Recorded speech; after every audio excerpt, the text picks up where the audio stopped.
नमस्कार दोस्तों, सृष्टि विजन के इस वीडियो में आप सभी का स्वागत है। आज हम वैदिक गणित के बारे में आपसे बात करने वाले हैं। वैदिक गणित वेदों से निकला है और उस वैदिक गणित की सहायता से गणितीय समस्याओं को किस तरह से हम आसानी से हल कर सकते हैं, उसके विषय में हम आज आपसे बात करने वाले हैं। आइए आगे बढ़ते हैं। वैदिक गणित की इस कक्षा में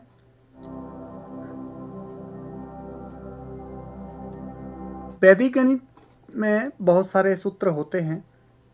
उन्हीं में से एक सूत्र है एकाधिकेन पूर्वेण, by one more than the previous, पिछले से एक अधिक, एकाधिकेन पूर्वेण संस्कृत का शब्द है। ये एक सूत्र है। इसकी सहायता से वैदिक गणित में विभिन्न समस्याओं को हल किया जाता है। आज हम ऐसी ही गुणन करने की समस्याओं को देखते हैं कि गुणा किस प्रकार इस सूत्र की सहायता से किया जाता है। हम इस गुणा के प्रश्न को देखें।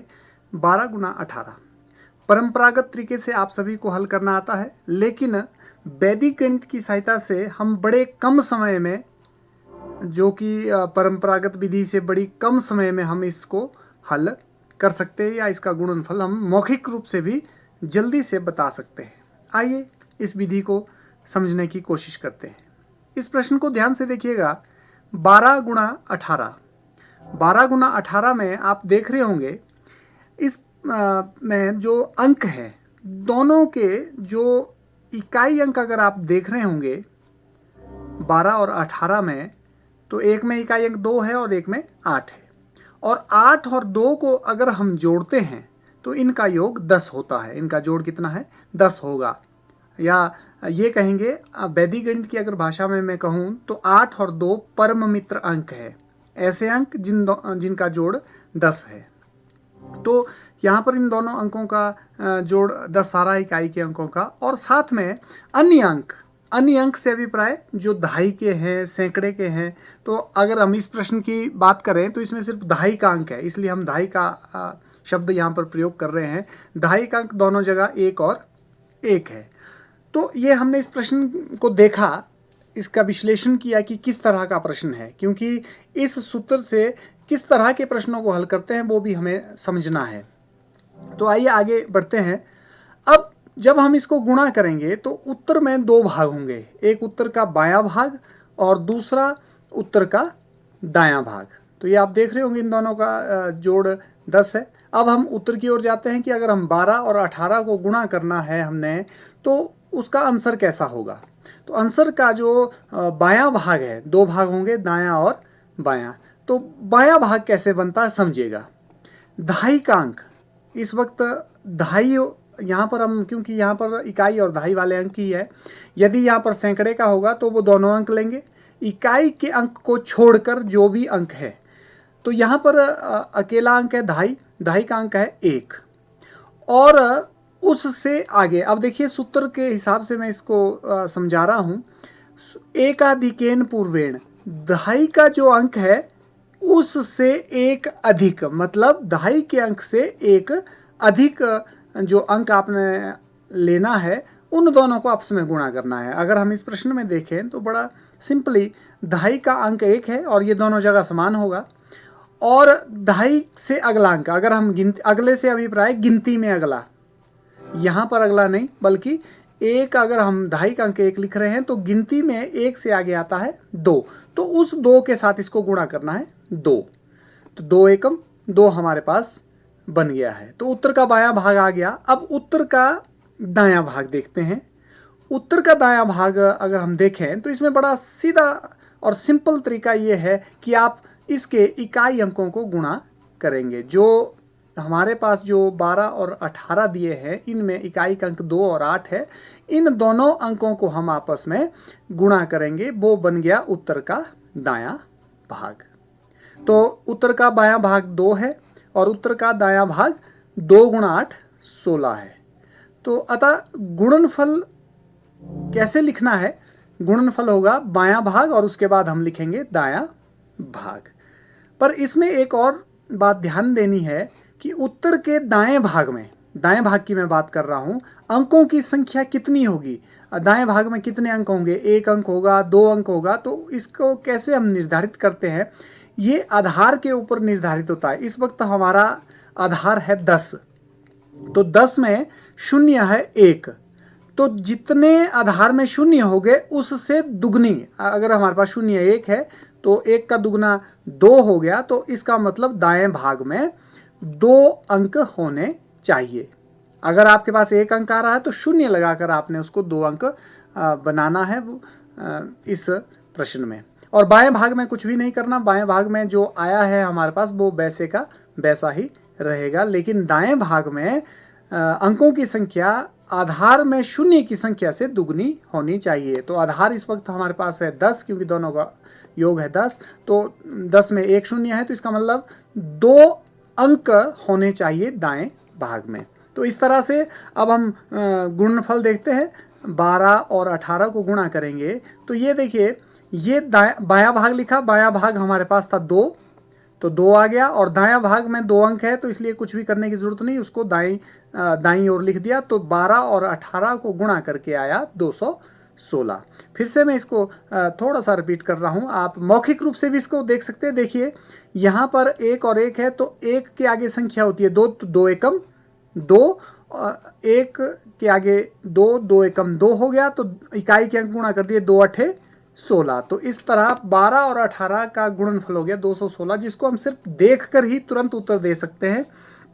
आगे चलते हैं, इसी तरह के इन प्रश्नों को थोड़ा सा बड़ा प्रश्न, बड़े अधिक अंकों वाला प्रश्न हम लेते हैं, तो इसको देखते हैं उसको किस प्रकार से हम सॉल्व करेंगे। आइए आगे चलते हैं अगले प्रश्न की ओर।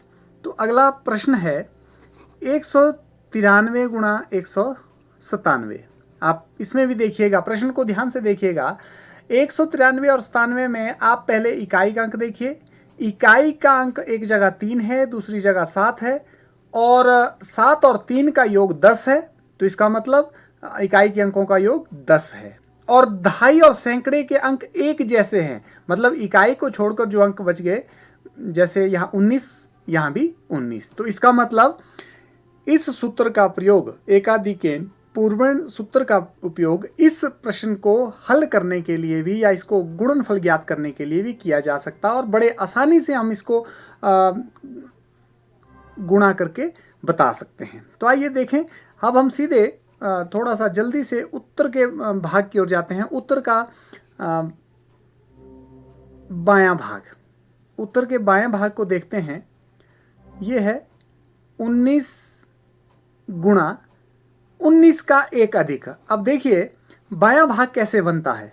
बायां भाग बनता है इस अंक से, 19 और 19 दोनों जगह है, तो 19 और 19 के अगला अंक, तो आप जानते हैं 19 के अगला अंक होता है 20, तो 19 और 20 को हम गुणा करेंगे तो 19 दूने 38, 380। तो इसका मतलब उत्तर का बायां भाग हमारे पास आ गया 380। इसको हम सिंपली यहाँ से भी देख सकते हैं, 19 गुणा 19 से अगला अंक 20, 19 गुणा 20, 19 दूने 38, 0 का 0, 380।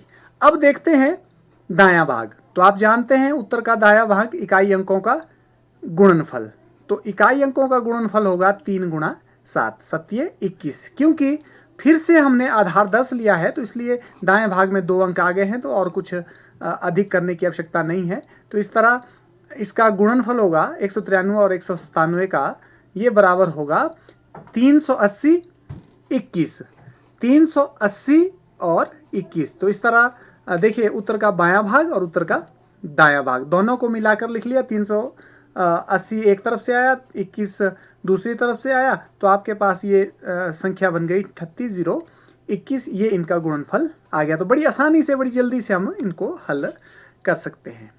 सिर्फ इन प्रश्नों से गुणा के प्रश्न ही नहीं हल होते, बल्कि बहुत सारी ऐसी संख्याएं होती हैं जिनका इकाई अंक 5 हो, तो उनका वर्ग भी इस सूत्र से ज्ञात कर सकते हैं। आइए देखते हैं एक प्रश्न सॉल्व करके। संख्याओं का वर्ग जिनका इकाई अंक 5 हो।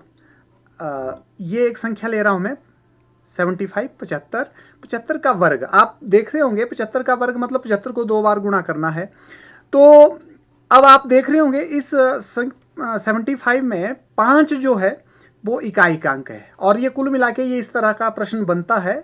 और आप देख रहे होंगे यहाँ भी इकाई के अंक का जोड़ 5 जमा 5 10 है, और दहाई के अंक एक जैसे है। तो इस प्रश्न का हम कोशिश करते हैं बायां भाग 7 और 7 का अगला अंक 8, तो 7 8 56 आपके पास उत्तर का बायां भाग बन गया।